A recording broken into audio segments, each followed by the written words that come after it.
민수기 35장 이 내용은 이제 민수기 33장과 34장 이 내용을 통해서 요단 동편 그리고 요단 서편의 12지파의 이제 기업을 다 분배한 이후에 이제 아직 땅을 기업으로 받지 않는 레위 자손들에게 성읍과 그리고 들을 주는 내용들이 기록되어 있고, 그리고 또 이어서 도피성에 대한 규례로 말씀하고 있습니다. 자, 민수기서 35장 1절부터 9절까지 이 내용은 이제 12지파가 하나님께서 각각 받은 그런 기업에서 이제 레위 지파에게 성읍도 주고 또 받은 그런 기업에서 들도 줘라 하는 그런 명령을 받고, 이제 12지파는 각각 48개의 성읍과 들을 이렇게 주는 내용들이 기록이 되고 있습니다. 이거에서 우리가 이제 생각해 볼 수 있는 내용은 출애굽기 전체의 핵심 내용을 우리가 살펴보면은 하나님께서 모세를 향해서 내 백성을 내보내라, 그리고 목적은 광야에서 나를 섬기게 할 것이다, 이렇게 말씀하고 있어요. 그러니까 출애굽의 목적은 단순히 이스라엘 백성들을 애굽에서 이끌어내서 가나안 땅을 주시겠다 하는 내용이 전체가 아니다 그 말이죠. 그러면은 가나안 땅에 들여서 하나님 앞에 뭘 드리는 자로 이렇게 세우느냐? 예배를 드릴 수 있도록 이렇게 말씀하고 있어요. 그래서 지금 12지파에게 땅을 줬다 하는 내용으로 끝나는 게 아닙니다. 왜 땅을 주었느냐? 그 땅을 경작하면서 하나님 앞에 예배를 드릴 수 있도록, 그러기 위해서 가장 중요한 지파 중에 하나가 어떤 지파냐? 레위 지파예요. 그래서 이 레위 지파는 광야에서 성막 중심으로 해서 동서남북 성막 가장 중심부의 레위 지파가 이제는 이스라엘 12지파가 성막 안으로 이렇게 돌격하지 못하도록 완충적 역할을 진행했던 그런 지파가 바로 레위 지파입니다. 그래서 레위 지파는 광야 생활에서 성막 중심으로 생활을 했던 그런 지파예요. 그런데 이제 가나안 땅 들어가게 되면은 이제 성막이 이동하고 그런 내용이 아니지 않습니까? 그래서 이제는 레위 지파는 각각 이제 유다 전역에 흩어져 살게 되는데, 12지파가 레위 지파에게 주어지는 성읍은 각각 이제 4개 지역씩에서 12지파가 4개의 성읍에서 각각 48개 성읍, 물론 조금 더 이렇게 많이 얻는 자는 더 많이 주고, 그리고 적게 얻은 자는 적게 주는 그런 융통성은 있지만 평균적 내용을 통해서 보면 한 4개의 성읍씩 주게 되면 총 48개 성읍입니다. 그래서 그 48개 성읍에서 각각 흩어져서 레위 지파가 살면서 이제 거기서 하는 내용은 뭐냐? 크게 2가지. 첫 번째는 바로 예배를 드리는 겁니다.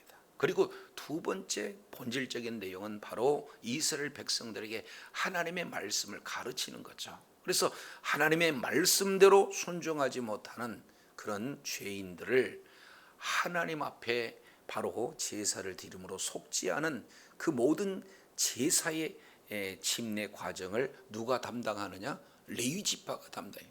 그래서 이제 가나안 땅에 들어갔을 때 레위 지파는 하나님 앞에 예배를 드리기 위해서 세워진 아주 중요한 지파다라는 사실을 우리가 살펴볼 수가 있습니다. 그런데 받은 48개의 그런 성읍 중에서 특히 6개 성읍을 떼서 요단 동편과 요단 서편을 나눠서 이제 요단 동편에 3개의 도피성을 두고, 그리고 가나안 땅에 3개의 도피성을 이렇게 두는 그 도피성의 제도를 9절부터 지금 34절까지 아주 자세히 기록하고 있습니다. 이제 도피성에 대한 제도에 대해서는 성경 여러 군데 이렇게 말씀하고 있죠. 그래서 이제 출애굽기 21장 12절, 13절, 14절 이 내용을 통해서 보면은 도피성 제도에 대해서 약간 암시는 진행하고 있어요. 그러나 조금 더 도피성에 대한 설명을 구체적으로 진행하고 있는 이 내용은 신명기 4장 41절부터 43절, 그리고 신명기 19장 1절부터 13절, 여호수아 20장 1절로 9절 이런 내용에 자세히 도피성에 대해서 설명은 하고 있어요. 그러나 도피성 전반적인 내용에 대해서 자세히 기록하고 있는 내용은 오늘 본문 민수기 35장 9절부터 34장까지 자세히 기록하고 있습니다. 그래서 오늘 본문 내용을 통해서 이제 도피성 제도에 따른 바로 땅을 더럽히지 말라라는 그런 제목으로 우리가 은혜를 나누고자 합니다. 자, 이 내용은요, 도피성의 제도이기 때문에 히브리인들이 가지고 있는 문학 구조로 아예 아주 논리적으로 체계적으로 이 도피성에 대한 내용을 핵심적으로 기록하고 있습니다. 이것을 잠깐 문단을 우리가 살펴본다면 9절부터 15절까지 이 내용은 도입부예요. 그러니까 9절부터 15절까지 이 내용은 도피성 규례가 왜 세워져야 되는가, 도피성에 세운 목적, 이 부분에 대해서 9절부터 15절까지 기록이 되고 있습니다. 자, 이 내용을 압축적으로 말씀을 드린다면 11절입니다. 11절 내용을 보면 이렇게 말씀하고 있죠. 너희를 위하여 밑줄 그으세요. 너희를 위하여. 도피성을 세운 목적은 너희를 위해서 도피성을 세웠다. 그래서 성읍을 도피성으로 정하여 부지 중에 살인한 자가 그리로 피하게 하라. 이게 목적입니다. 자, 그러면서 좀 더 본질적으로 12절에 이는 구체적으로 목적을 설명하고 있습니다. 너희가 복수할 자에게 도피하는 성을 삼아 살인자가 회중 앞에서 서서 판결받기까지 뭐하지 않게 함이라? 죽지 않게 하려 함이라. 두 가지 핵심 내용이에요. 첫 번째, 판결받기까지. 두 번째, 죽지 않게 하기 위함. 이것이 도피성을 세운 궁극적인 목적 두 가지를 말씀하고 있어요. 이것은 의미로 보면은 판결받는다 하는 내용은 공의를 얘기해요. 하나님께서는 살인한 자들, 이 자에게 그냥 판결하는 게 아니라 이제 공의적 이런 어떤 심판 이후의 판결이 이루어진다라는 것을 보게 됩니다. 그런데 그 판결의 목적은 뭐냐? 죽이려고 판결하는 거예요? 살리려고 판결하는 거예요? 그래서 두 가지예요. 하나는 공의, 또 하나는 긍휼. 우리 하나님은 공의의 하나님이시면서 동시에 사랑의 하나님, 긍휼의 하나님이다라는 것을 도피성 제도의 그런 어떤 목적을 통해서도 공개하고 있는 것을 우리가 살펴볼 수가 있습니다. 이것은 바로 십자가 사건에서 가장 잘 표현되고 있죠. 그래서 예수님을 십자가에서 죽이시면서까지 우리를 사랑하시는 그 사랑의 하나님, 그래서 예수님을 죽임으로 하나님께서 우리를 사랑하셨다는 그 확증, 이 내용을 로마서 5장 8절 내용에 정확하게 기록하고 있죠. 그래서 하나님은 누구냐? 사랑의 하나님이에요. 온 인류를 구원하시기 위해서 독생자 예수 그리스도를 십자가에서 죽이시면서까지 사랑하시는 그 하나님의 사랑, 이 내용이 십자가에 그대로 담겨져 있습니다. 반면 독생자 예수 그리스도를 반드시 죽여야 우리들의 모든 죄 문제를 해결하시기 위해서 죄에 대해서는 반드시 그 죄에 대한 대가를 물으시는 공의의 하나님의 모습을 우리는 십자가 사건을 통해서 정확하게 봐야 된다 하는 것을 우리가 깨달아야 됩니다. 그래서 우리 인간의, 죄인된 인간의 입장에서는 우리를 위해서 사랑의 확증적 사건, 바로 십자가를 바라보기도 해야 되겠지만 우리 하나님께서는 반드시 죄 문제만큼은 해결하신다라는 이 부분들의 공의적인 모습도 우리가 살펴볼 수 있게 되는 거죠. 그래서 35장 9절부터 15절까지 이 내용은 바로 도피성 제도의 목적에 대해서 분명하게 기록하고 있습니다. 자, 그런데 이 내용이 짝을 이루어서 35장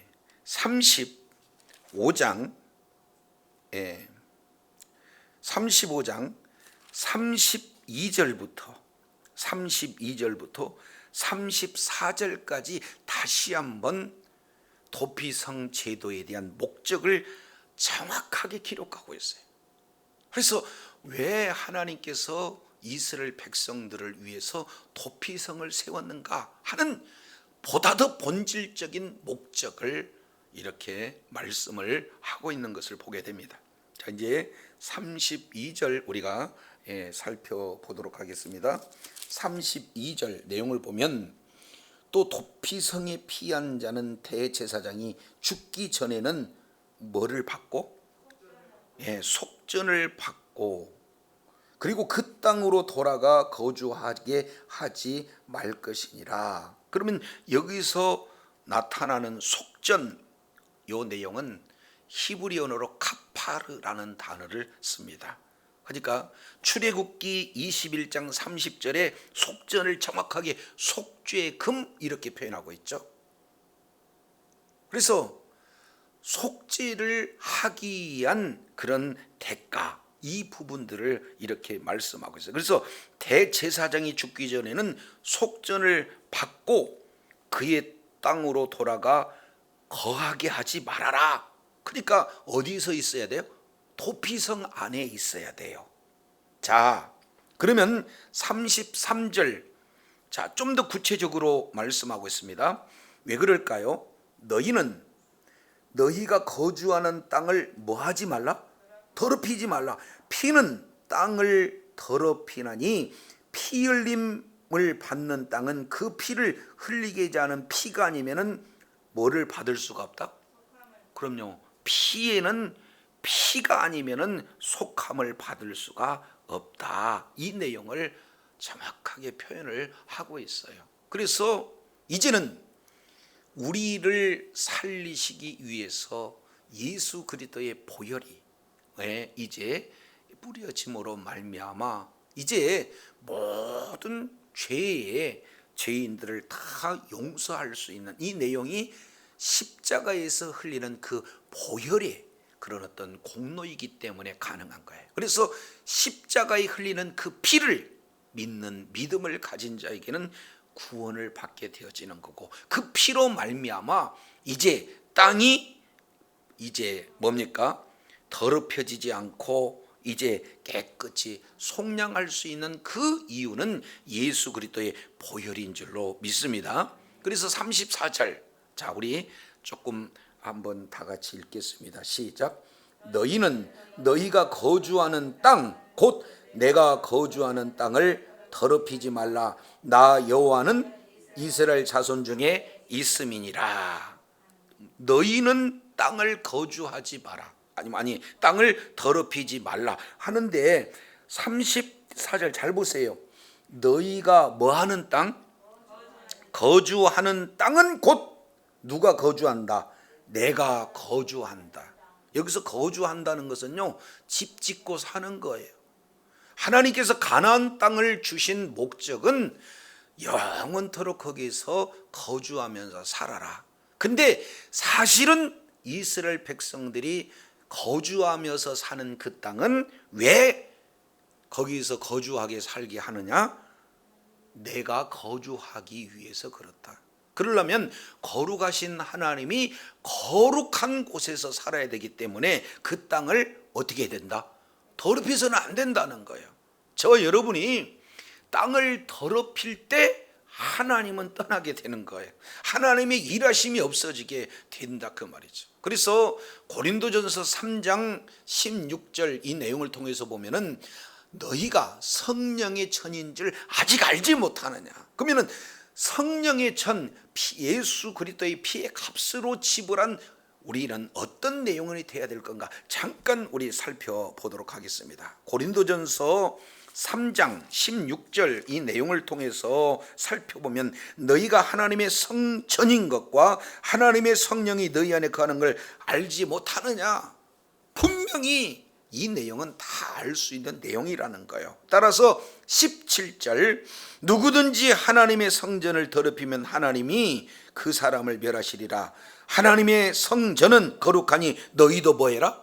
그렇습니다. 거룩하라. 이 내용을 정확하게 말씀하고 있어요. 이것을 다시 한번 고린도전서 6장 19절 너희 몸은 너희가 하나님께로부터 받은 바 너희 가운데 계신 성령의 천인 줄 알지 못하느니라. 너희는 너희 것이 아니라 값으로 산 것이 되었으니 그런즉 너희 몸으로 하나님 앞에 뭘 돌려라? 영광을 돌려라. 이제 우리 하나님께서 우리를 성전 삼으시고 우리와 함께 영원토록 거주하기 위해서는 우리의 성전을 더럽히지 말라는 거예요. 우리의 육체를 통해서 하나님 앞에 영광 돌리는 삶을 살 때 우리 주님께서 함께 동행하신다라는 사실을 이렇게 분명히 하고 있습니다. 자, 이 내용을 기억하시고 다시 민수기서 35장 34절 이 내용을 통해서 보면 너희는 너희의 거하는 땅 곧 나의 거하는 땅을 더럽히지 말라. 땅을 더럽히지 말라는 거예요. 우리의 성전을 더럽혀서는 안 된다. 이 내용을 말씀하고 있어요. 왜냐하면 이유는 그 다음에 이렇게 기록하고 있죠. 너희는 나 여호와는 이스라엘 자손 중에 뭐함이라? 있음이라. 예전 성경이 조금 더 낫습니다. 거함이라. 이 내용을 원문으로 내용으로 보면은 어떻게 하냐면 샤칸이에요. 샤칸. 하나님께서 계속해서 산다. 그래서 앞에 이제 이 샤칸 이 내용은 이 부사라고죠. 미식한 이 내용은 성전이고 거기에서 샤칸이 나오게 되는 거죠. 그러니까 결국에는 가나안 땅 전체는 뭐로 표현하냐면 하나님이 거하실 성전 이렇게 표현해요. 그리고 그 가나안 땅에 사는 모든 사람들을 성전 이렇게 표현한 겁니다. 이것을 사도 바울은 너희가 성전인 줄 아직 알지 못하느냐 이렇게 말씀하고 있어요. 그래서 우리 하나님께서 이제 우리와 영원토록 사시기 위해서 예수 그리스도의 십자가 사건과 부활을 통해서 온 죄악들을 속죄하시고 우리와 영원토록 사시기 위해서 바로 이제 십자가를 믿는 믿음을, 십자가의 보혈을 의지하고 예수 그리스도를 믿는 믿음을 가진 우리와 영원토록 함께 하시기를 위해서 바로 우리들에게 이 말씀을 하고 계신 거예요. 자, 그러면 레위 지파에 주어진 48개 성읍 중에 6개는 도피성으로, 그리고 그 도피성을 세운 목적은 바로 하나님께서 도피성으로 죄 짓는 자마다 도피성으로 다 피해서 이제 정확한 판결 이후에 모든 자들을 죽이지 않게 하는 그런 내용. 그러면 왜 이 피를 흘리지 않게 하느냐, 죄를 흘리지 않겠느냐, 본질적인 내용을 통해서 봤더니 피는 땅을 더럽힌 수밖에 없다는 거예요. 무분별한 살인을 통해서 피가 땅을 더럽히게 되면은 원래 하나님께서 가나안 땅에 너희에게 준 목적은 너희와 함께 하나님이 뭐 하시기 위해서 영원토록 함께 사시면서 영광을 받으시기 위한 목적을 정확하게 말씀하고 있는 줄로 믿습니다. 하나님의 영광을 받으시는 건 바로 예배를 통해서 말씀하고 계시는 거예요. 자, 그러면 이렇게 도피성을 세울 목적과 도피성을 세울 목적, 이 내용을 처음과 마지막 이 내용에 배치하고, 그러면 왜 이런 도피성을 세우는데 그렇게 중요한 내용인가, 이 내용을 네 문단으로 압축해서 설명하고 있는 것을 보게 됩니다. 자, 이제 16절 우리 한번 살펴보도록 하겠습니다. 16절부터 21절까지 이 내용을 통해서 보면은 한마디로 표현을 한다면은 이게 어떤 내용이냐면 고의로 살인한 자에 대한 예시를 하고 있어요. 자, 16절 내용을 통해서 보면 만일 철 연장으로 사람을 쳐 죽이면 그는 뭐다? 살인자다. 그래서 그 살인자는 반드시 죽여라, 이렇게 얘기해요. 왜냐하면 피 흘리면 땅이 뭐예요? 더러져요. 더럽혀져요. 그리고 두 번째 예시를 듭니다. 17절, 만일 사람이 사람을 죽일 만한 돌을 손에 들고 사람을 쳐 죽이면, 그래서 첫 번째는 철 연장으로, 두 번째는 돌로 사람을 죽이는 경우에 이 역시 마찬가지로 죽여라, 이렇게 표현합니다. 그 다음에 18절 내용을 통해서 보면은 사람을 죽일 만한 나무 연장으로 사람을 쳐 죽이면 그 자가 역시 마찬가지로 살인자다, 이렇게 말씀하고 있어요. 그러면 아직 국가가 완성되기 이전이니까 이제는 상동해보복법이 그 민족에 주어지는 내용이에요. 그러니까 이제 기업 물을 자 룻기서에서 우리가 살펴본 내용처럼 이제 바로 친족은 누구냐, 친족은 이렇게 죽임을 당하는 그런 어떤 내용이 되어지면은 그 친족이 가서 똑같이 이제 이에는 이, 눈에는 눈, 그리고 죽이는 자는 죽이는 것으로 보복해주는 그 역할을 누가 하느냐? 친족이 하고 있는 거예요. 바로 고열제도에서 지금 우리가 살펴본 내용이 되겠습니다. 자, 이런 동해보복법, 이 내용으로 고의적으로 살인하는 그런 자들은 반드시 죽이라고 하는 예시를 세 차례 걸쳐서 정확하게 이렇게 표현합니다. 그래서 그를 만나는 자는 반드시 죽여라 하는 내용입니다. 자, 그런데 이건 결과적인 거예요. 근데 거기서 중요한 두 가지 내용을 20절 그리고 21절 내용을 통해서 말씀을 하고 있습니다. 자, 20절 보니까 만일 미워하는 까닭에, 밑줄 쫙 치세요. 자, 미워하는 까닭에 밀쳐서 죽이거나, 두 번째, 기회를 엿보아 무엇을 던져 죽이거나, 그리고 세 번째입니다.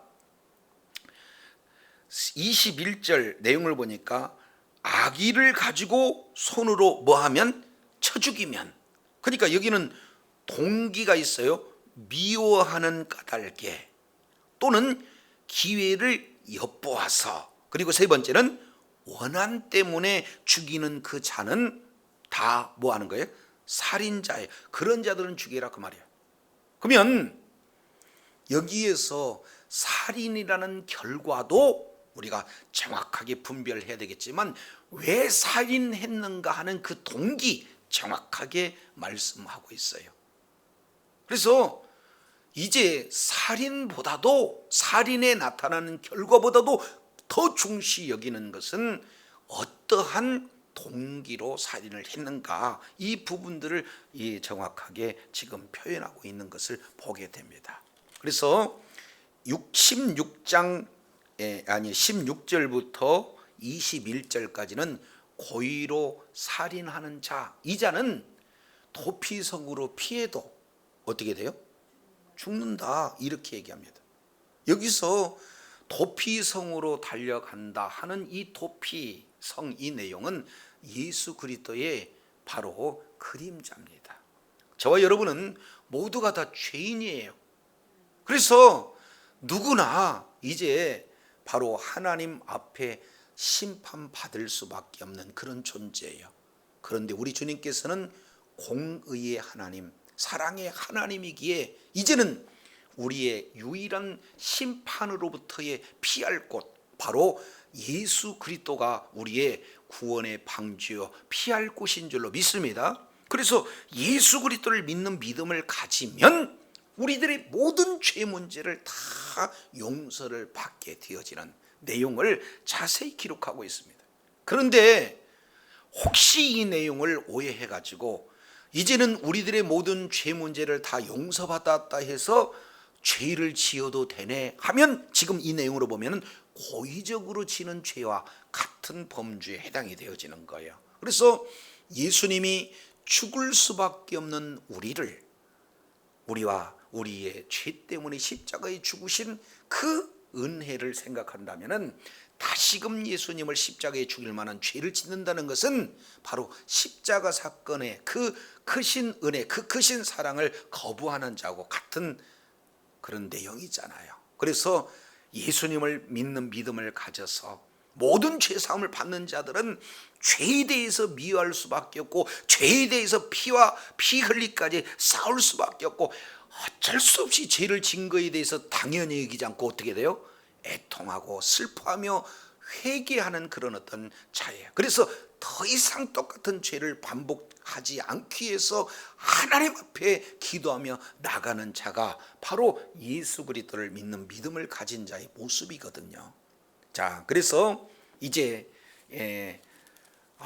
도피성을 왜 세웠는가, 이 내용에 정확한 그 하나님의 사랑과 공의에 대한 정확한 목적을 말씀하시면, 그 하나님의 그 사랑, 그 공의, 도피성의 피해도 이렇게 살 수 없는 그런 자는 무슨 자다?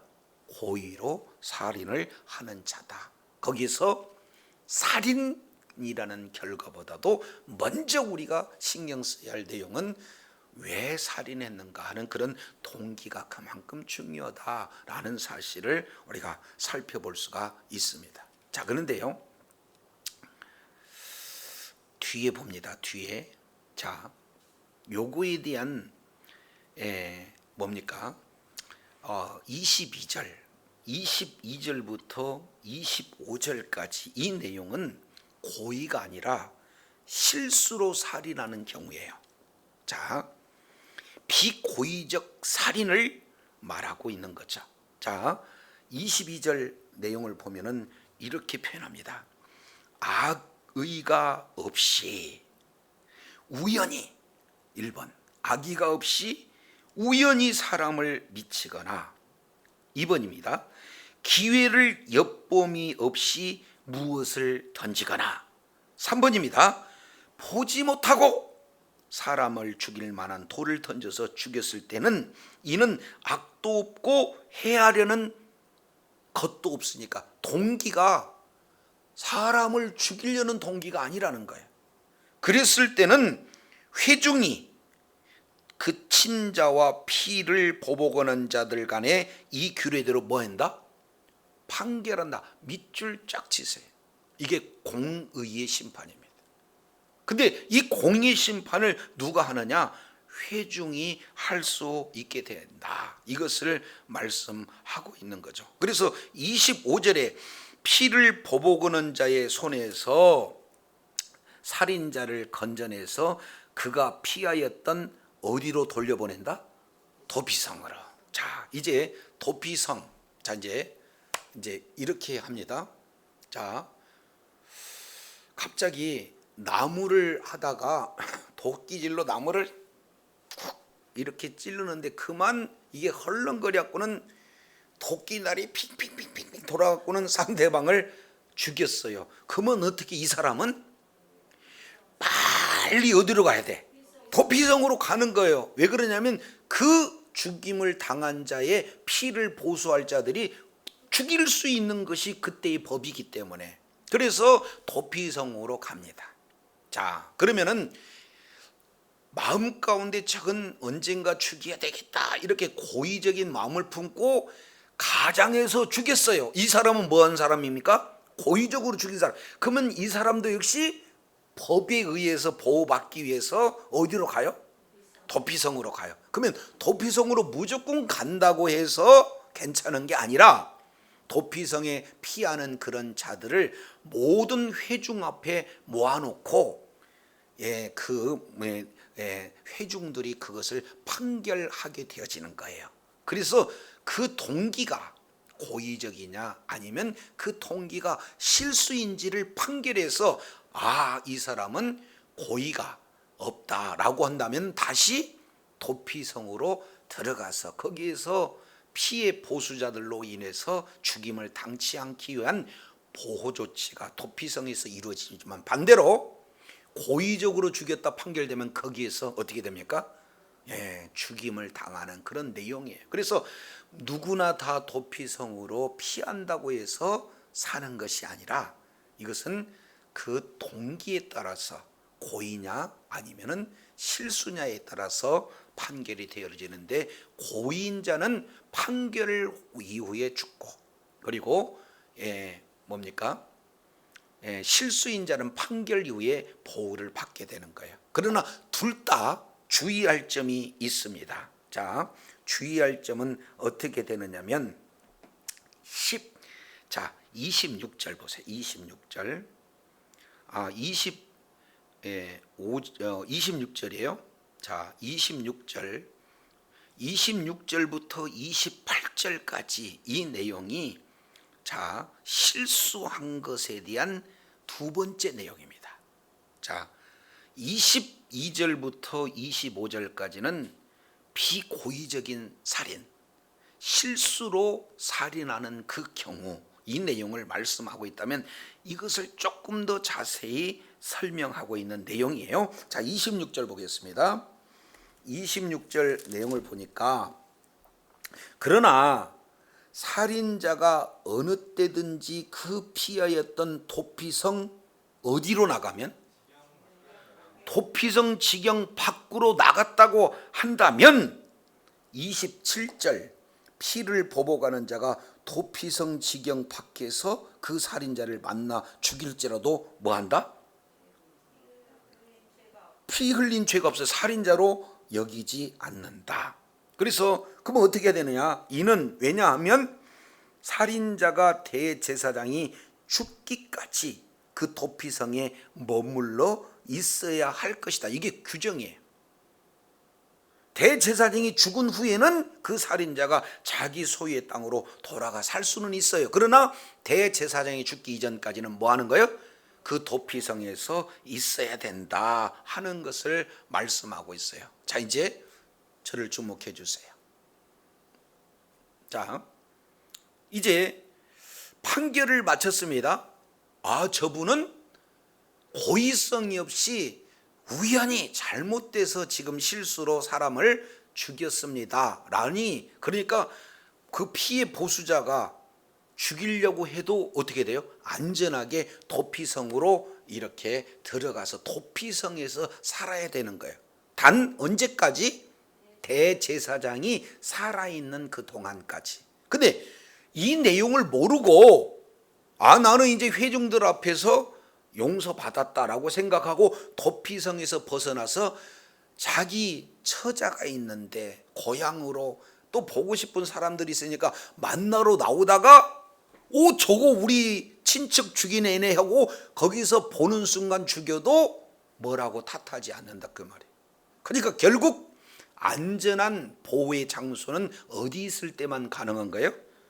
도피성 안에만 가능하다. 이런 어떤 내용을 말씀하고 있습니다. 이 내용을 창세기 6장에서는 이렇게 표현해요. 방주 안에 있는 노아와 그 노아의 가족들은 심판으로부터 보호를 받았지만 방주 밖에 있는 모든 죄인들은 뭐 했습니까? 죽었어요. 그러니까 보호받을 수 있는 그 장소는 어디예요? 방주 안에서만 보호를 받는 줄로 믿습니다. 자, 이 내용이 이제 출애굽기 12장 이 내용을 통해서 보면은 유월절 사건, 이스라엘 백성들이 애굽에서 탈출을 해야 되는데, 아니 애굽 왕 바로가 놓지를 않아요. 그래서 하나님께서 첫째 양부터 10개의 재앙을 내릴 때, 마지막 10개의 재앙을 내릴 때는 이런 표현이에요. 애굽의 모든 장자, 바로의 장자로부터 여종의 장자, 그리고 심지어는 생축의 가축의 그런 어떤 첫 것까지 다 죽인다 그랬어요. 그러나 거기에서 우리 하나님께서 복음을 주시는데 살 수 있는 곳은 어디입니까? 문설주와 임방의 어린 양의 피를 발라진 그 집 안에 들어갔을 때는 뭐 하는 거예요? 근데 거기서 또 뛰쳐나오면 어떻게 돼요? 죽어요. 그러니까 어린 양의 피가 발려진 그 집 안에 있는 자는 보호를 받으나, 그렇지 않으면 이 말씀을 뭡니까? 약속의 말씀을 이렇게 받지 않는 모든 자들은 다 저주가 이제 이 임에서 죽는 그런 내용들을 표현하고 있습니다. 따라서 여기에서 방주는 뭐냐? 하나님의 약속이에요. 약속. 도피성은 하나님의 약속이에요. 도피성 안에 있을 때 산다는 하나님의 약속이요, 이것은 바로 예수 그리스도의 예표인 줄로 믿습니다. 모든 자들이 예수님 안에 있어야 이것을 살지, 이것은 예수님을 끝까지 믿는 믿음 안에 살아야 되지, 나는 예수님 한번 믿었으니까 마음대로 산다, 이거 아니잖아요. 그러면 처음부터 예수님 안에 안 오지 않는 그런 어떤 자들의 내용이 되어지는 거예요. 그래서 도피성 안에만, 하나님 안에만, 예수 그리스도 안에만, 언약 안에만, 하나님의 말씀 안에만 있을 때 그 속에 생명이 보존되어지고 하나님의 보호가 있는 줄로 믿습니다. 그래서 이렇게 지금 말씀을 하고 있어요. 자, 그러면은 이제 마지막으로 29절부터 32절까지 이 내용은 고의적인 부분입니다. 고의적인 것. 자, 29절 내용을 보면은 이런 말씀을 하고 있어요. 이는 너희 대대로 거주하는 곳에서 뭐 할 것이라? 판결하는 규례라. 사람이 사람을 죽인 모든 자, 곧 살인하는 자는 증인들을 말을 따라서 죽일 것이나 한 증인의 증거만을 따라서 죽이지 말 것이고, 또 고의로 살인죄를 범한 자는 생명의 뭐를 받지도 말라? 속전을 받지도 말고 뭐예요? 반드시 죽여라. 그리고 32절 다 같이 읽습니다. 시작. 또 도피성에 피한 자는 대제사장이 죽기 전에는 뭘 받고? 속전을 받고 그 땅으로 돌아가가 거주하지 말 것이니라, 이렇게 얘기했어요. 여기서 내용을 보니까 속전이라는 내용들이 나와요.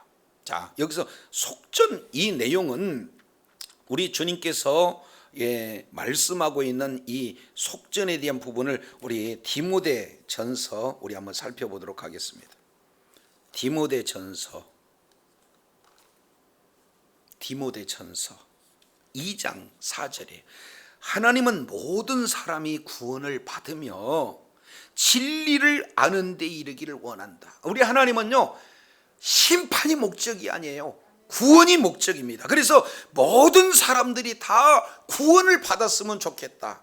그리고 구원받는 것으로 끝나는 것이 아니라 진리를 아는 데 이르기를 원하는 것을 우리 주님께서 그대로 보여주고 계세요.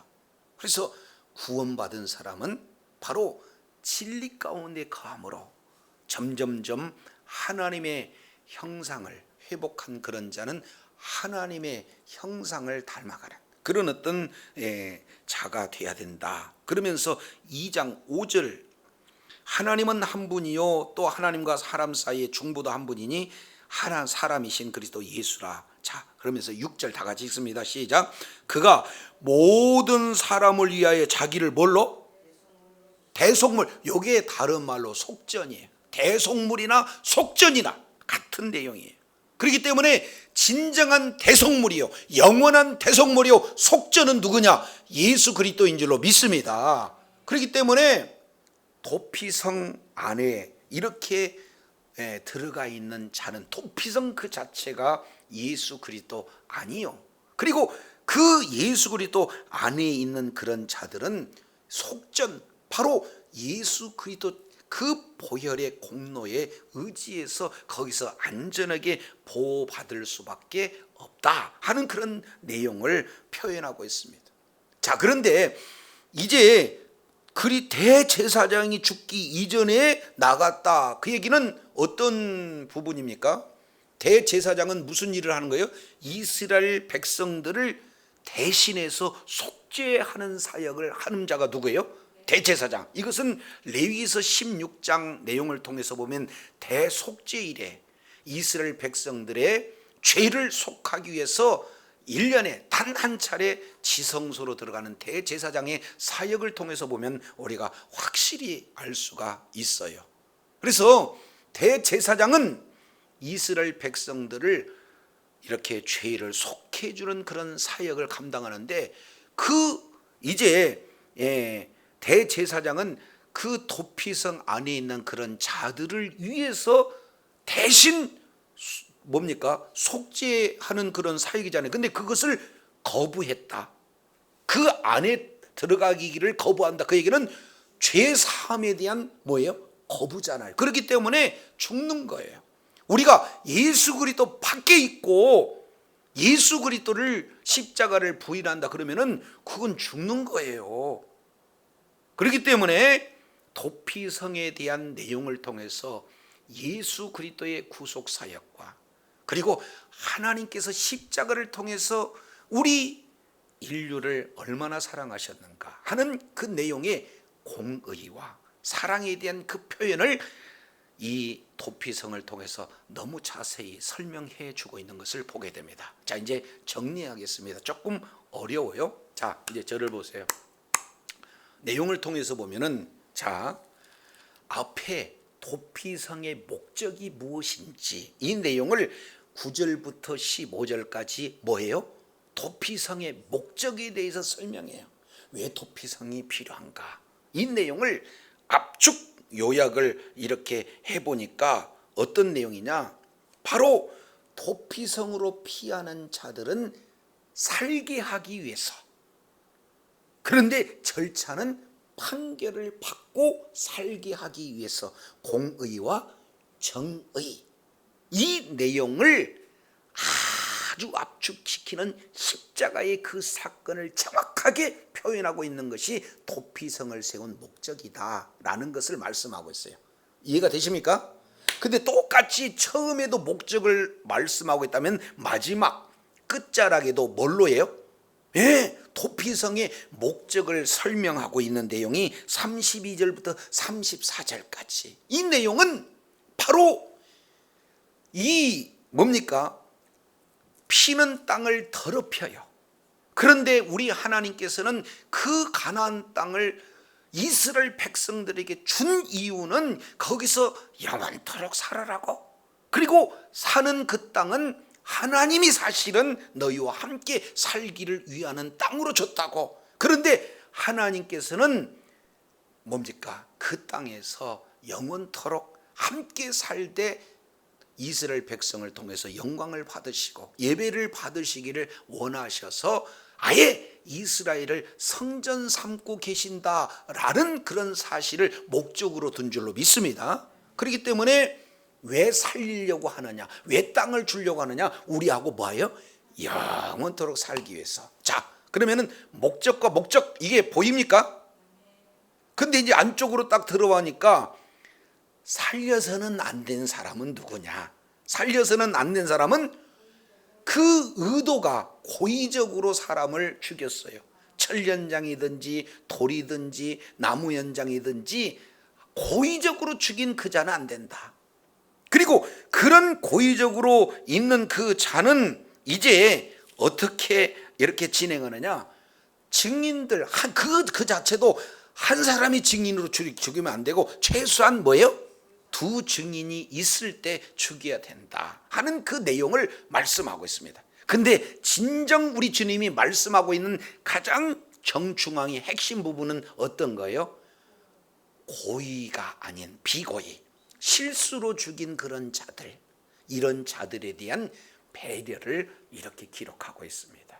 그래서 이제 저와 여러분에게 우리 하나님께서는 이제 예수 그리스도의 그 크신 은혜, 이제 도피성 안에 들어와서 나 때문에 나 같은 죄인을 위해서 십자가에서 죽으셨다는 그 은혜에 감사해서 어떻게 하면은 예수 그리스도 안에, 어떻게 하면 말씀 안에, 어떻게 하면 언약 안에 있음으로 말미암아 하나님 앞에 영광을 돌리는, 바로 예수 그리스도 안에서의 그런 어떤 삶, 이 내용이 도피성을 주는 목적, 이 내용과 부합하다라는 사실을 정중앙에 배치함으로 하나님의 의도를 정확하게 드러내고자 이런 말씀에 대한 기록 뭡니까? 구조를 저와 여러분에게 보여주는 거예요.